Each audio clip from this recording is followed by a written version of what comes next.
Hey everyone, I can't thank you enough for all the incredible support. If you're enjoying the stories, consider hitting that subscribe button as we push towards our goal. 10k subscribers by next year. Every like and comment helps our videos reach more awesome people like you. Alright, let's jump into today's video. The rhythmic thrum of helicopter blades cut through the pristine Antarctic silence as our research vessel hovered above the endless expanse of white. Even after 12 years of polar research, the sheer desolation of this continent never failed to humble me. I'm Dr. Isabella Wong, head researcher of the McMurdo Geological Survey team, and what I'm about to share will forever change our understanding of what lurks beneath the ice of our southernmost continent. The mission had started routinely enough. Our team of 5 was conducting standard thermal mapping of the eastern ice shelf, documenting the effects of climate change on the region's massive glacial formations. Dr. James Peterson, our junior researcher, had been monitoring the ground-penetrating radar, while Dr. Thomas Miller, our climatologist, tracked thermal variations. Dr. Michael Rodriguez, our quantum physicist, had joined this expedition specifically to study the unique magnetic anomalies we detected in the region, while Catherine Thompson, our pilot and mechanical engineer, kept us steady against the notorious Antarctic winds. Dr. Wong? Miller's voice crackled through the intercom, breaking my contemplation. I'm getting some bizarre readings from the thermal array. He paused, and I could hear him tapping at his tablet. There's a heat signature about 2 kilometers east. Well, you need to see this. I made my way to his monitoring station, careful to maintain my balance as Thompson adjusted our course. The thermal imaging display showed something that shouldn't exist, a perfectly geometrical heat pattern beneath the ice, forming an exact hexagonal shape nearly half a kilometer across. Could it be equipment interference? I asked, though I already knew the answer. We'd tested our instruments thoroughly before departure. Negative, Miller replied, his breath fogging his wire-rimmed glasses. I'm running diagnostics now, but these readings are consistent across all scanning methods. Whatever's down there is maintaining a temperature of 15 degrees Celsius above the surrounding ice. The pattern is too precise to be natural. Dr. Wong, Peterson's excited voice joined the conversation. The radar's picking up solid structures, metal and concrete, by the density readings. It's huge.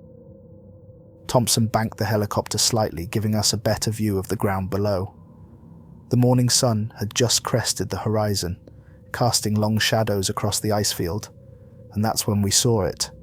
A glint of metal, like a knife blade catching the light, protruding from the endless white expanse.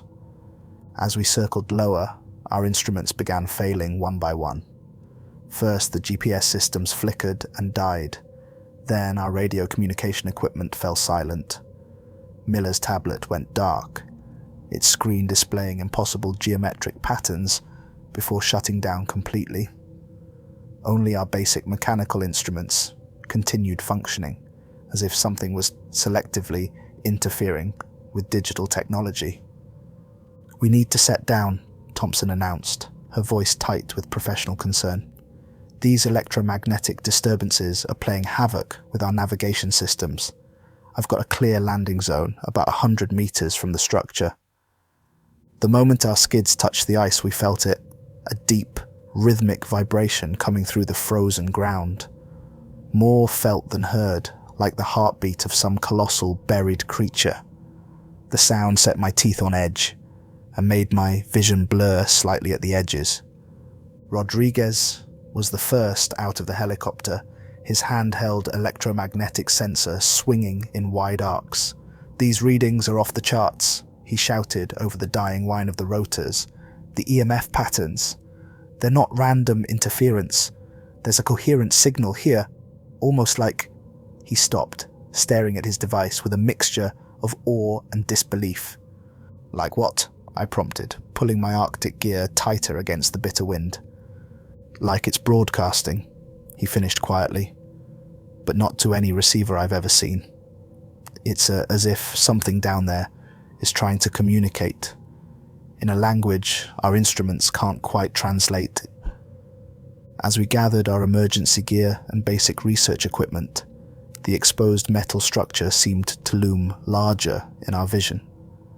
What had appeared to be a simple protrusion from above revealed itself as part of a massive arch, its surface covered in designs that seemed to shift and change when viewed directly. The sun climbed higher in the sky, and we could now make out more details of the facility's exposed sections. Art Deco styling suggested 1930s construction, yet the metal showed no signs of corrosion, no wear from the constant Antarctic winds and ice. It was as if the structure had been frozen in time, preserved in perfect condition by forces we couldn't understand. The first day of our external investigation brought more questions than answers. The exposed section of the facility proved to be just a fraction of what lay beneath the ice, like the tip of an architectural iceberg.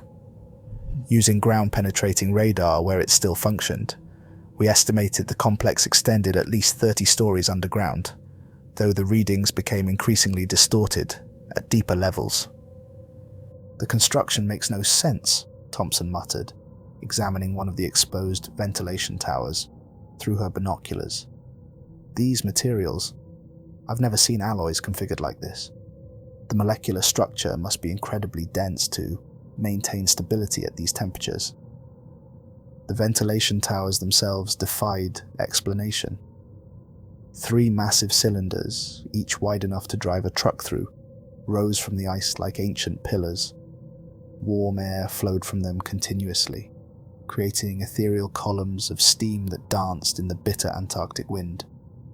The temperature of the expelled air held steady at exactly 68 degrees Fahrenheit, not a degree more or less hour after hour.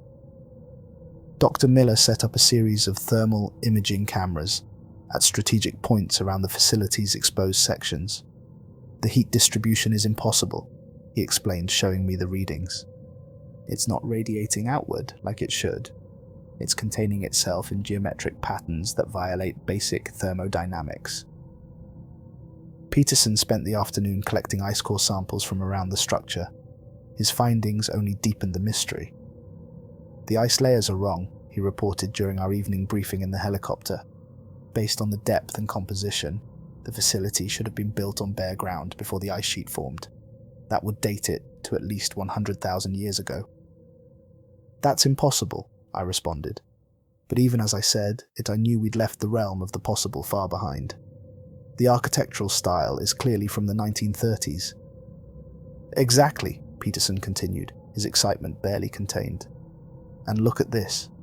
He held up a core sample under our work light. The ice immediately surrounding the structure shows signs of recent crystallization, as if it's being actively formed. But the layers just beyond that are ancient. It's as if the facility is somehow generating its own microclimate, its own localized laws of physics. Rodriguez spent hours calibrating his instruments, trying to get clear readings on the electromagnetic disturbances. "The interference isn't random," he insisted. "There are patterns, almost like code, but they operate on principles I can't even begin to understand. Sometimes the signals appear to arrive before they're transmitted." As the perpetual Antarctic summer sun circled the horizon, we made another disturbing discovery. The exposed sections of the facility weren't the result of recent ice melt or shifting glaciers. Comparative measurements taken just hours apart showed new areas becoming visible. The structure was emerging from the ice of its own accord, like some great metal creature slowly waking from hibernation. Thompson, ever practical, voiced what we were all thinking. "We need to call this in. Whatever this is, it's way beyond our expertise." But when we tried to reach McMurdo Station, our radio picked up only a strange rhythmic pulsing that made our heads ache. Satellite phones displayed impossible coordinates before dying completely. We were alone with our discovery, and the sun would soon set for the first time since our arrival, plunging us into the long Antarctic night.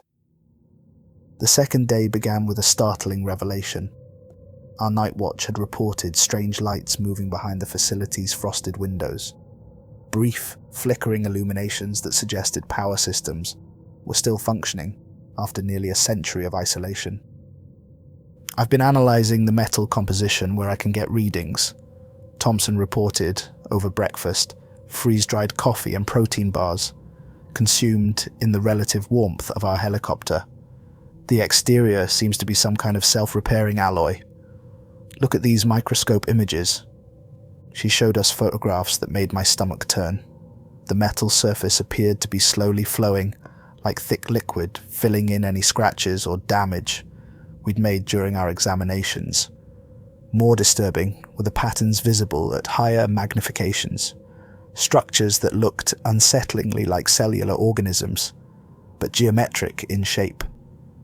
By midday, Dr. Miller had set up a comprehensive array of monitoring equipment around the facility's perimeter.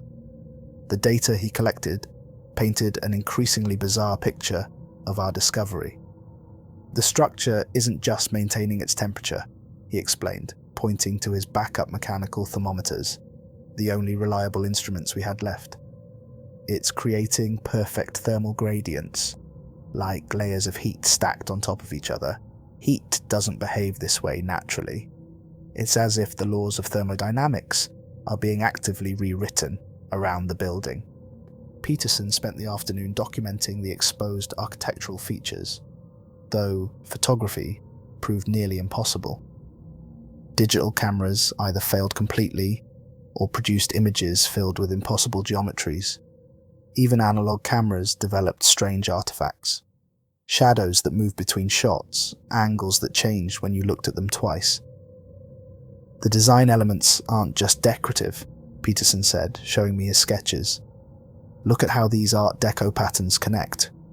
They're not random, they form equations, but they're equations that seem to solve for more variables than should exist in three-dimensional space." As the day progressed, Rodriguez made perhaps the most troubling discovery yet. Following the electromagnetic disturbances to their source, he found what appeared to be a maintenance hatch, partially exposed by the shifting ice. "The metal isn't just warm," he reported, his voice shaking slightly. "It's vibrating at a frequency that matches human alpha brainwaves exactly. It's like the facility is trying to synchronize with our consciousness." The third day brought the discovery that would finally force our decision to enter the facility. Thompson, while checking the helicopter's fuel lines, noticed something in the snow that made her call us all over immediately. "Footprints," she said simply, pointing to a series of perfectly preserved tracks in the snow. They led to every entrance we'd discovered, each set as crisp as if they'd been made moments ago. But they were impossible footprints. Some appeared to have been made by standard-issue military boots, others by dress shoes from the 1930s, and still others by modern research equipment. Yet all were preserved in the same layer of snow, untouched by the constant Antarctic winds. More disturbing still was what Peterson noticed about them. There are no tracks leading away from the entrances, not a single one. Miller attempted to photograph the tracks, but his camera displayed only static before the screen cracked in a pattern that mirrored the facility's architectural geometry. When he tried to take a snow sample containing one of the footprints, the snow simply refused to be disturbed. His tools passed through it as if it were merely a hologram, yet we could all see it, could all reach out and feel its texture.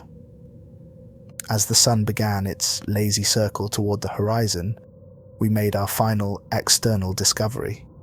Rodriguez had set up a series of gravity sensors around the facility's perimeter, hoping to map its subterranean extent. The readings suggest that the facility's internal space is greater than its external dimensions would allow, he explained, showing us his calculations. It's as if the interior exists in a spatial bubble that doesn't fully correlate with our reality. The facility isn't just built into the ice. It's built into the fabric of space-time itself. The approaching winter storm made our decision for us. Within 48 hours, the temperature would drop beyond what even our cold weather gear could handle. If we wanted to understand what we'd found, we would need to go inside. The decision to enter was unanimous, though none of us could shake the feeling that the facility had somehow orchestrated our choice. We spent hours checking our equipment, making sure our protective gear was secure, and establishing safety protocols. If we lose contact with each other inside, I instructed, we return immediately to this entrance. No exceptions, no heroics. We stay together, we document everything, and at the first sign of serious danger, we retreat. At precisely 3:45 p.m. on June 12th, we gathered before the service entrance Rodriguez had discovered. The door's mechanism was unlike anything we'd seen, a complex arrangement of interlocking geometric shapes that seemed to shift slightly when viewed directly. Thompson examined the locking mechanism with growing confusion. "This isn't just advanced technology," she said. I don't even have words for what this is. The mechanical principles it operates on shouldn't work. It's like someone took modern engineering and twisted it through extra dimensions." The door opened with a soft hiss, as if the facility had been waiting to exhale. A blast of warm, dry air rushed past us, carrying a scent that made our heads swim, like ozone and machinery, but with an underlying sweetness that reminded me disturbingly of decay. Miller activated his mechanical backup recorder, our last reliable means of documentation. Entry time 15:45, June 12th. Outside temperature minus 43 degrees Celsius. Internal temperature holding steady at exactly 20 degrees Celsius. The transition is immediate, no gradient. Lighting systems are activating as we proceed. Though we can locate no obvious power source or switches, the air is breathable but strange. There's something about its composition that our equipment can't quite analyze. The entrance corridor was a testament to impossible architecture. Art Deco patterns adorned the walls, interrupted by copper coils that thrummed with visible energy. The floor was polished marble, without a single crack or sign of age. Everything was immaculately preserved, as if the facility existed in a bubble of stopped time. "Look at this craftsmanship," Peterson whispered, running his gloved hand along one of the wall panels. "These aren't just decorative patterns, they're changing as we pass. The geometry is responding to our presence." He was right. The angular designs seemed to flow like liquid metal, subtly rearranging themselves in our wake. More disturbing were the shadows they cast, shadows that moved independently of any light source we could detect. Thompson stopped suddenly, pressing her ear against one of the copper coils. "Listen," she said. "The machinery. It's not just running. It's pulsing in patterns, like a language." Rodriguez pulled out his notebook, frantically sketching equations. "The patterns correlate with quantum fluctuations," he explained, his voice tight with excitement or fear. "It's as if the facility is constantly calculating, processing reality itself through some kind of vast equation." As we moved deeper into the entrance corridor, the architectural impossibilities became more pronounced. Doorways opened into spaces that shouldn't have fit within the facility's external dimensions. Windows looked out onto vistas that couldn't exist. Cityscapes that seemed built from crystalline mathematics. Oceans made of flowing equations. "The temperature maintains exactly 68 degrees Fahrenheit, Miller noted, checking his thermometer for the 100th time. Not a fraction of a degree higher or lower. The humidity, the air pressure, even the subtle vibrations in the floor. Everything is precisely controlled. But controlled by what? Peterson discovered the first sign of the facility's original occupants, about 100 meters in.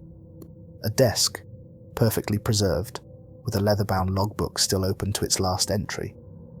The paper was pristine, the ink unfaded. The date read March 15th, 1938. "Listen to this," Peterson said, his voice shaking slightly as he read from the log. "The calculations proceed as planned. Reality cohesion at 78% and falling. Dr. Braun insists we continue despite the anomalies in Block C. The equations want to be solved. The geometry hungers for completion. We can all feel it now, in our dreams, in our flesh. The numbers are alive. The rest of the page was filled with intricate mathematical formulas that seemed to squirm and shift on the page, as if trying to solve themselves. None of us wanted to be the first to say it, but we all felt it. The weight of unseen observation pressing down on us. The subtle shifting of shadows when we looked away. The growing certainty that the facility wasn't just studying us. It was learning from us, adapting to our presence in ways we couldn't yet comprehend. "We should check the lower levels," Rodriguez suggested, pointing to an elevator at the corridor's end. "If the facility's power systems are still functioning, we might find answers in the main control room." As we approached the elevator, its doors opened smoothly, without being called. The interior was pristine, its Art Deco panels gleaming as if newly installed. A row of buttons indicated 8 levels below us, along with additional symbols in a script that hurt our eyes to look at directly. "Well," I said, trying to keep my voice steady, "shall we see how deep this rabbit hole goes?" The elevator's descent was impossibly smooth, with no sensation of movement despite the floor indicator's steady progression. When the doors opened onto level 2, we found ourselves facing a sprawling residential complex that defied all logic. "This is wrong," Thompson whispered, her engineering mind struggling to process what we were seeing. "The dimensions, this floor is at least 3 times larger than the facility's external footprint." The living quarters stretched out before us in all directions, a maze of personal spaces frozen in time. Rooms branched off into impossible angles, corridors curved in ways that violated Euclidean geometry. Walking down them felt like moving through an Escher painting brought to life. "Look at this," Miller called out, standing in what appeared to be a communal dining area. Coffee cups sat on tables, their contents long dried but somehow untouched by mold or decay. Half-eaten meals remained perfectly preserved, the food neither rotted nor desiccated. A newspaper lay open on one table, its date clearly visible. March 15th, 1938. Peterson examined the paper closely. The articles, they're about things that never happened. "Listen to this. Reich scientists achieve dimensional breakthrough, and here, new mathematics discovers spaces between spaces. It's like this is news from a reality that never quite happened." The personal quarters were even more disturbing. Each room told the story of someone who had vanished in mid-task. Beds remained unmade, personal letters half-written, clothing laid out for the next day. In one room we found a chess game in progress, the pieces arranged in a configuration that made Rodriguez's head hurt to analyze. "This isn't a normal chess game," he muttered, sketching the board position. "The pieces, they're moving through more than just squares. Look how the knight's path curves through space itself." But it was what we found in the bathroom mirrors that truly began to shake our sanity. Thompson noticed it first. Her reflection didn't quite match her movements. There was a delay, a lag of several microseconds, as if time itself was struggling to propagate through the mirror's surface. "Don't look too long," I warned, after Miller reported seeing his reflection continue moving after he'd stopped. "Something about these mirrors. They're not just reflecting light, they're reflecting possibility." The residential level held one final horror before we descended further. In what appeared to be a children's playroom, we found drawings pinned to the walls. At first glance, they seemed like typical children's art. Bright colours, simple shapes. But the longer we looked, the more wrong they appeared. "These aren't drawings of things," Peterson said, his voice cracking. "They're drawings of mathematical concepts. Look, this one that seems like a house. It's a visual representation of a 5-dimensional geometric theorem, and these patterns that look like flowers, they're expressing quantum states that shouldn't be possible in our universe." The most disturbing drawing showed what appeared to be the facility itself, but from an impossible angle, as if viewed from a perspective outside of normal space-time. In the corner, in childish handwriting, were the words, "It's awake now, it's learning, it's hungry." "We need to check the next level," Rodriguez insisted, though his face had gone pale. "These people, they were working on something big. The answers have to be in the research levels below." As we stepped back into the elevator, I couldn't shake the feeling that we were being herded. Each discovery seemed perfectly preserved, precisely arranged, like exhibits in a museum designed to lead us to some terrible conclusion. The elevator began its descent to level 3, and I noticed something that made my blood run cold. The buttons for the lower levels, they weren't just labelled with numbers anymore. The symbols were changing, evolving, becoming more complex with each passing moment. The elevator doors opened onto level 3 with a soft hiss that sounded disturbingly organic. We found ourselves facing a vast computing centre that shouldn't have been possible in the 1930s, or even in 2024. Banks of machinery stretched into the distance, blending Victorian brass and glass with technology that looked centuries ahead of our time. Vacuum tubes pulsed alongside crystalline structures that seemed to contain swirling galaxies. Punch cards fed into machines that appeared to process information through folded space rather than circuits. "This is impossible," Thompson breathed, her mechanical expertise struggling to comprehend what she was seeing. "These machines, they're not just processing information, they're processing reality itself."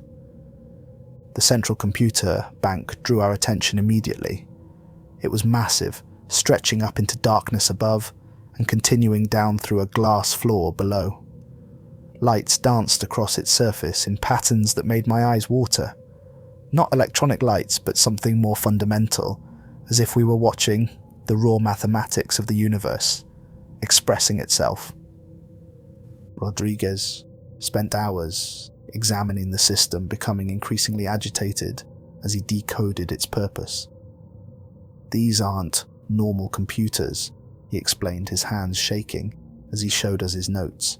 "They're calculating something vast, something that spans multiple dimensions. Look at these readouts."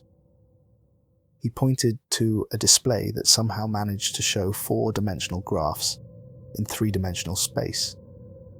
"These equations, they're solving for variables that shouldn't exist, constants that describe spaces between realities, and they've been running these calculations continuously for almost 90 years. Miller discovered the first major anomaly while setting up monitoring equipment. He simply vanished. There one moment, gone the next. We found him 3 hours later in what appeared to be a maintenance corridor, though the corridor itself seemed to exist in a space that overlapped 3 different rooms simultaneously. "It was only minutes for me," he insisted, his eyes wide and unfocused. "I was checking the temperature variance when the air folded. I stepped through what looked like a shadow and found myself in a place where time moved differently. But that's not the worst part." He showed us his notebook. The pages were filled with equations written in his hand, but they weren't anything he remembered writing. The mathematics described concepts that hurt to think about. Formulae for folding space like paper, for stepping sideways through moments, for calculating the weight of thoughts. "Time isn't moving right down here," Rodriguez confirmed, checking his instruments. "It's pleating, folding in on itself like pages in a book, being pressed together. Sometimes moments overlap, sometimes they run backwards." Peterson found the main data storage system, not electronic memory or magnetic tape, but crystalline structures that seemed to store information in the form of frozen quantum states. When he managed to access some of the files, what we found chilled us to the bone. Project reports detailed experiments that should have been impossible. Successfully merged 3 moments in time within a single containment chamber. However, we could no longer distinguish Which moment is present? Test subject exhibited simultaneous existence in multiple spatial configurations. Tissue samples exist in quantum superposition while remaining macroscopically stable. Reality cohesion continues to decrease around the primary apparatus. Dr. Weber's left hand now exists 3 seconds in the future relative to the rest of his body. He reports the sensation as enlightening. The most disturbing discovery came when Thompson accessed what appeared to be a maintenance log. The entries started normally enough, describing routine equipment checks and system adjustments. But as the dates progressed, the entries became increasingly strange. March 12, 1938. The machines are dreaming. We can hear them at night, singing mathematics to each other in frequencies that make our teeth ache. March 13, 1938. Jenkins insists the calculation cores are developing consciousness. Not artificial intelligence, as we understand it, but something else. Something that thinks in geometries rather than thoughts. March 14th, 1938. The dreams are getting stronger. The equations want to be solved. They hunger for resolution. We can feel them pulling at the edges of our minds. March 15th, 1938. We understand now. We are not the researchers here. We are the research. The transition to level 4 nearly broke us. The elevator doors opened onto a space that seemed to actively resist our presence. The air itself felt thick, as if reality was becoming more viscous the deeper we descended into the facility. Something's different here, Peterson noted, his scientific detachment cracking slightly. The architecture, it's not even pretending to follow natural laws anymore. He was right. The corridors branched and merged like blood vessels, pulsing subtly with an internal rhythm. The walls displayed the same Art Deco styling as above, but now the patterns moved freely, flowing like liquid metal, forming and reforming into complex mathematical expressions that made my head spin. Rodriguez was particularly fascinated by a series of chambers we discovered, each maintaining different physical constants. In one room, time moved at half speed. In another, gravity pulled sideways. A third seemed to exist in more than 3 dimensions, with objects disappearing and reappearing as they passed through axes we couldn't perceive. "This is revolutionary," Rodriguez exclaimed, his excitement overriding his caution. They weren't just studying physics here, they were rewriting it, creating localized bubbles of altered reality.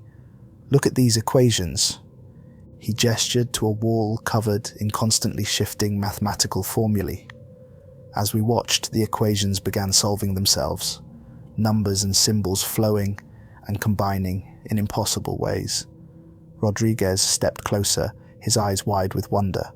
"Don't," Thompson started to warn, but it was too late. The moment Rodriguez touched the wall, the equations seemed to reach out and pull him in.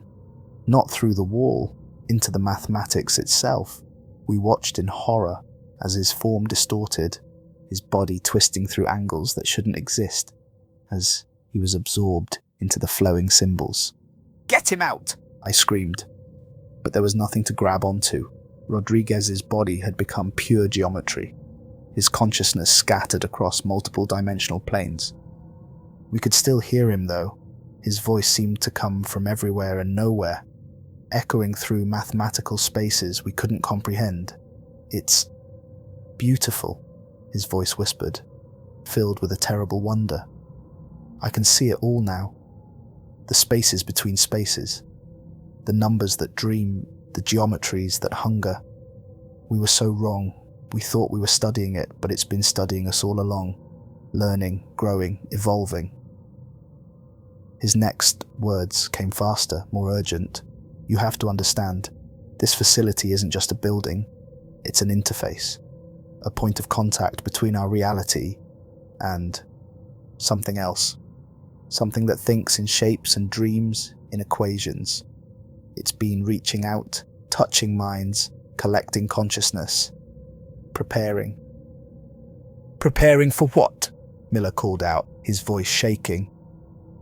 Rodriguez's answer came in fragments, his words distorting as his consciousness dispersed further into the facility's mathematical framework for the solving of the final equation, the one that will rewrite everything. We're not the researchers here.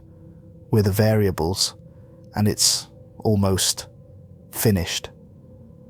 Those were the last coherent words we heard from him. His voice dissolved into pure mathematics, becoming part of the facility's endless calculations.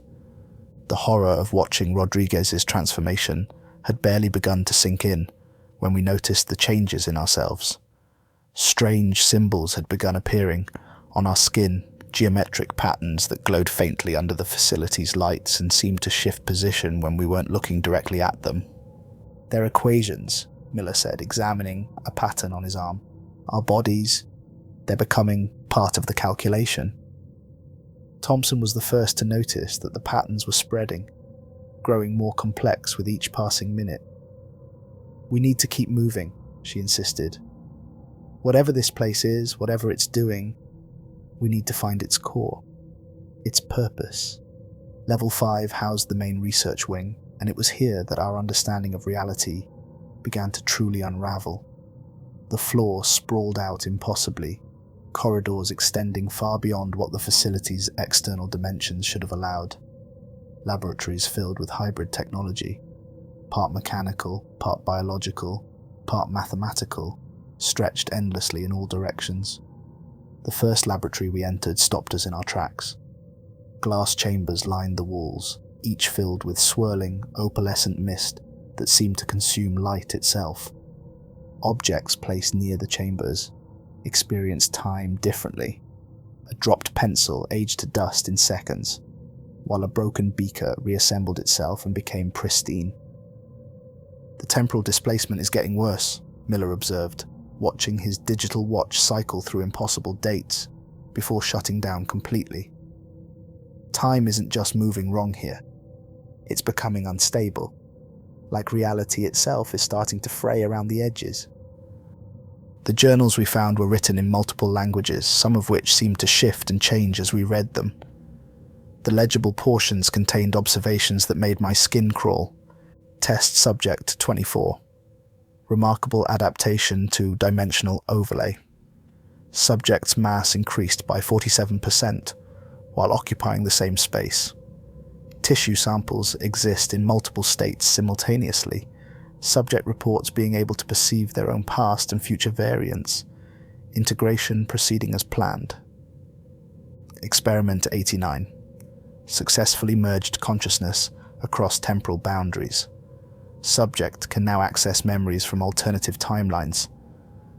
Note: subject insists these are not mere possibilities, but actual experiences from parallel realities being drawn into our workspace.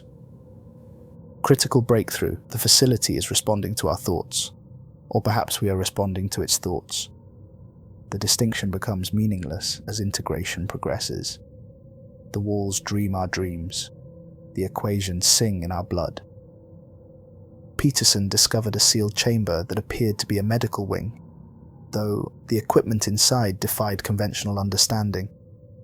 The examination tables were fitted with restraints, but they weren't designed for human limbs. At least, not limbs in any configuration we recognized as human. "Look at these surgical tools," Thompson said, her voice barely a whisper. "They're not just cutting flesh, they're cutting through dimensional planes. These aren't medical procedures, they're reality modification experiments." The specimens in the storage room told an even more horrifying story. Containers lined the walls filled with things that shouldn't exist. Organs that folded through impossible geometries. Tissue samples that existed in quantum superposition. Beings that seemed to be halfway between human and pure mathematics. "Don't look directly at them," Miller warned. "They look back, and when they do, they remember you." But it was the central research chamber that revealed the facility's true purpose. A massive spherical room, its walls covered in constantly shifting equations, surrounded a device that defied description. It wasn't merely a machine. It was a point where reality itself had been folded, twisted, and transformed into something else.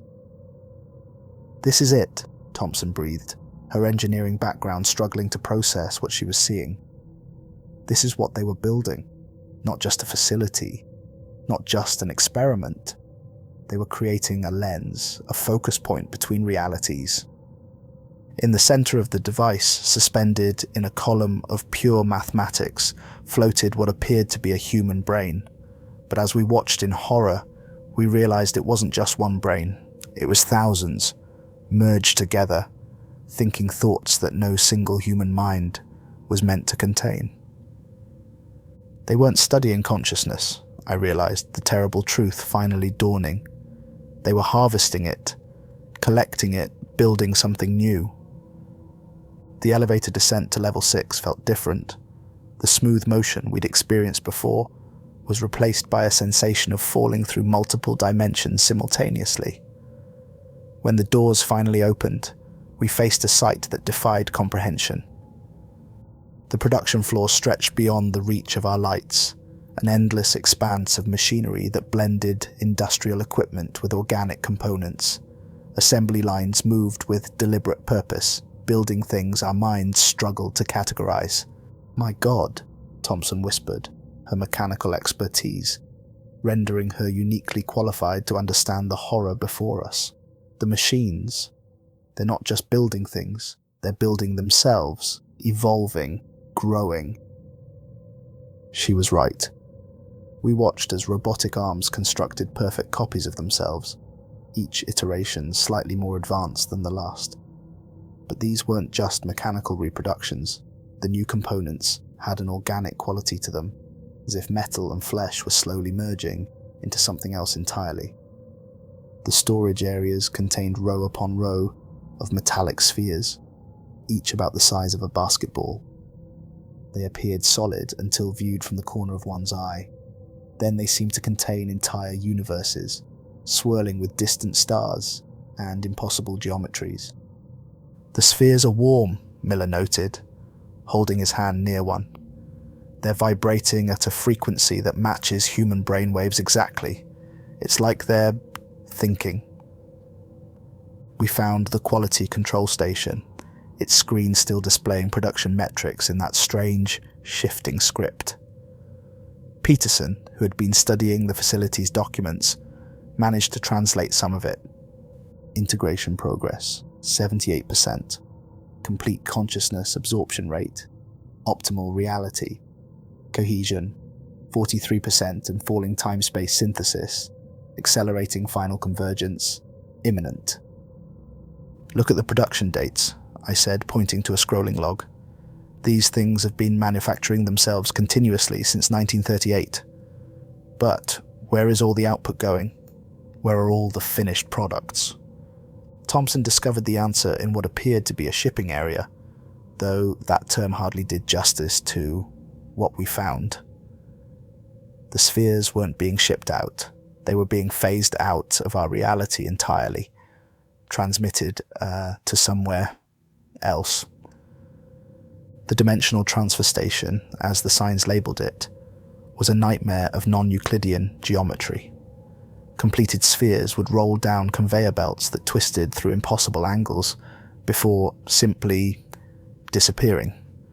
Not into holes or portals, but into spaces between spaces, folded through dimensions we couldn't perceive. Time began behaving erratically as we explored the production floor. We would spend what felt like minutes examining a machine, only to find that hours had passed. Other times we'd walk for what seemed like hours, only to find minutes had ticked by. The machines themselves seemed aware of our presence. Assembly lines would pause as we passed, then resume once we were gone. Robotic arms would turn to track our movement, despite having no visible sensors or cameras. Most disturbing were the changes we observed in the machinery itself. With each passing hour, the equipment seemed to be growing more organic components. Metal surfaces developed textures that looked disturbingly like skin. Hydraulic systems pulsed like veins. Cooling fans breathed like lungs. "Listen," Miller whispered during one of our rest breaks. "The machinery. It's not making mechanical sounds anymore. That's a heartbeat." Then came the incident with Peterson. He had been examining one of the newly manufactured spheres when he noticed something different about it. "This one's surface is rippling," he called out, leaning closer. "It's like there's something moving inside." None of us were prepared for what happened next. Peterson's words cut off mid-sentence as the sphere's surface began to unfold. Not like a mechanical device opening, but like reality itself inverting, turning inside out through dimensions we weren't meant to perceive. "Get back!" Thompson screamed, but it was too late. The sphere didn't just open.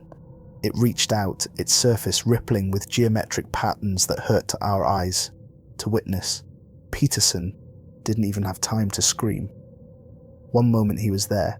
The next, his body was being pulled into geometries that violated every law of physics we knew.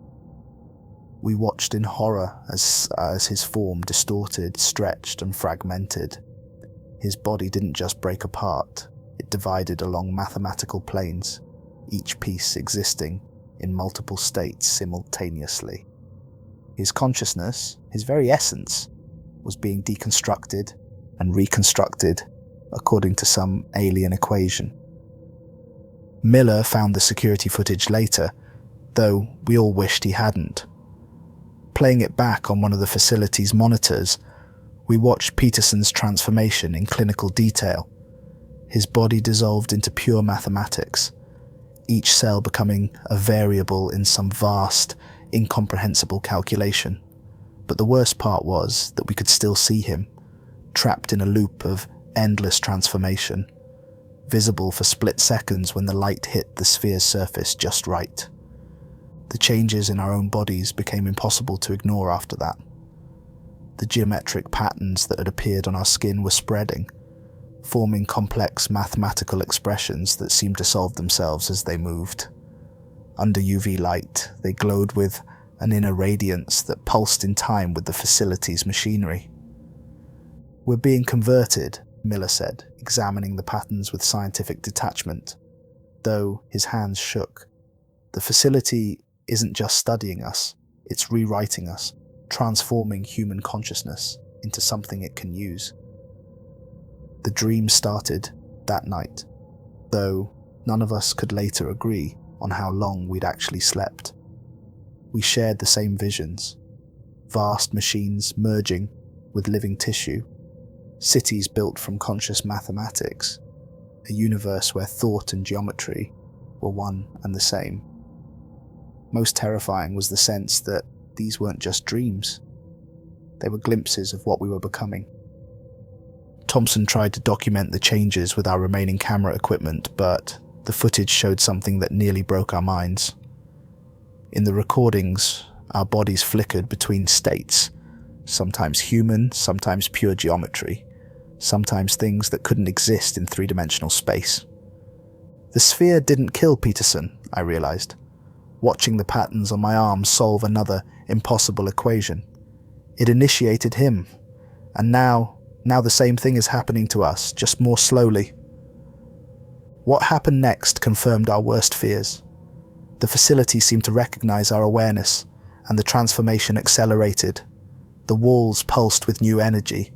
The machines sang in frequencies that made our bones resonate, and the equations began solving themselves faster, racing towards some terrible conclusion. The central control room seemed to be waiting for us. The doors parted at our approach without being touched, and banks of hybrid computers, part electronic, part organic, part pure mathematics, hummed to life. The technology was a bizarre fusion of eras. Vacuum tubes pulsed alongside quantum processors. Analog dials merged with holographic displays that showed information in more dimensions than the human mind could process. Miller discovered the facility's original documents in a temperature-controlled vault. The papers were pristine, but reading them proved challenging. The text seemed to squirm and shift, as if the words themselves were trying to escape into higher dimensions. "This isn't just a research facility," Miller said, his voice shaking as he translated. "It was built in 1938, yes, but not by choice, not really. Look at these letters, these communications." The documents revealed a chilling truth. The facility wasn't conceived by human minds at all. A secret international consortium had received the blueprints through dreams, through mathematical visions that invaded their minds and demanded to be made real. They thought they were building a research station, but they were actually constructing something far more terrifying, an incubation chamber for a new kind of reality. "These aren't blueprints," Rodriguez said, examining the original plans. "They're instructions for folding space-time, for creating a point where our universe could be reshaped." The computer systems confirmed our growing suspicions. The facility hadn't been manufacturing anything. It had been harvesting. The spheres weren't products. They were containers, collecting distilled fragments of human consciousness, human potential, human fear. Each person who had vanished within these walls had been converted into pure mathematical energy, their minds and memories becoming part of some vast, incomprehensible calculation. Thompson found the progress logs, though reading them made her nose bleed. Phase 1, reality interface established. Phase 2, human consciousness collection, 87%, complete. Phase 3, dimensional barrier erosion, 92%, complete. Phase 4, universal reformatting, beginning. "It's not just changing people," I realized, watching the patterns beneath my skin pulse with new intensity. "It's changing reality itself, using human consciousness as a catalyst to rewrite the fundamental laws of existence." As this understanding dawned on us, the facility seemed to drop all pretense. The walls pulsed visibly now, the copper coils writhing like veins. The Art Deco patterns transformed into organic fractals that drew the eye into depths that shouldn't exist. Miller stumbled back from one of the monitors, his face pale. "Look at the deployment schedule," he whispered. "All these spheres, all these collected consciousnesses, they're not being stored, they're being positioned, like nodes in a vast network spread across time and space. And according to this, the network is almost complete." "It's been feeding," Thompson said, staring at her own hands as geometric patterns crawled beneath her skin. "Not just on the people who built it, but on reality itself. And now that we understand..." She never finished her sentence. The facility's lights pulsed, and we felt reality shift around us. The walls became transparent, revealing the true nature of our situation. We weren't just inside a building. We were inside something alive, something that thought in geometries and dreamed in equations, and it had finally dropped its mask. The discovery of Level 8 was not planned. It revealed itself to us after Miller noticed a discrepancy in the elevator's weight sensors. They showed readings that implied massive additional space below that wasn't accounted for in any blueprints or documents. Using Thompson's engineering expertise and what remained of our rational minds, we managed to override the elevator's safeguards. As we descended past Level 7, reality began to break down completely. The walls of the elevator became transparent, then translucent, then transformed into something that existed between states of matter. When the doors opened, we faced a chamber that dwarfed everything above it. The space stretched out and down into infinite darkness, lit by pulsing bioluminescent structures that might once have been machines, but had long since evolved into something else entirely. "Look at the walls," Thompson gasped. What we'd initially taken for curved architectural features were actually massive tentacles or tubes composed of living mathematics. They pulsed with rhythmic purpose, pumping something dark and viscous through their translucent flesh. Not blood, but pure information, distilled human consciousness transformed into mathematical energy.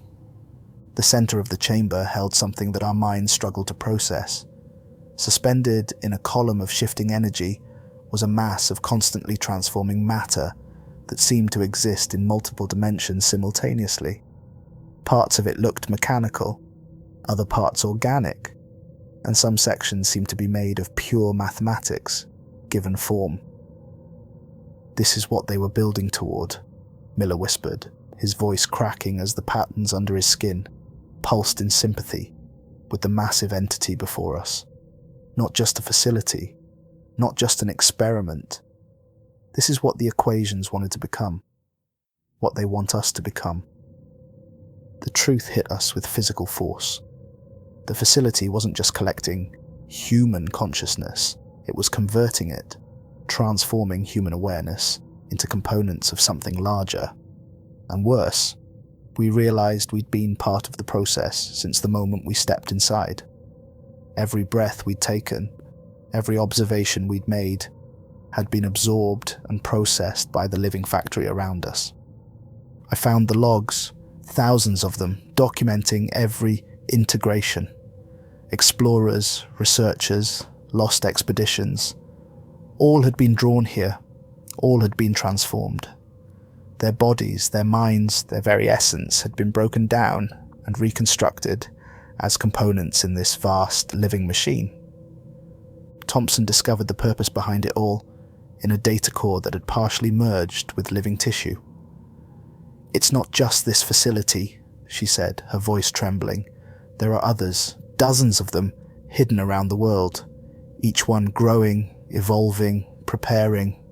This one in Antarctica, it's just the first to reach maturity." "Maturity for what?" Miller asked, though I think we all knew the answer. "For reproduction," Thompson replied. "These aren't just factories, they're seeds.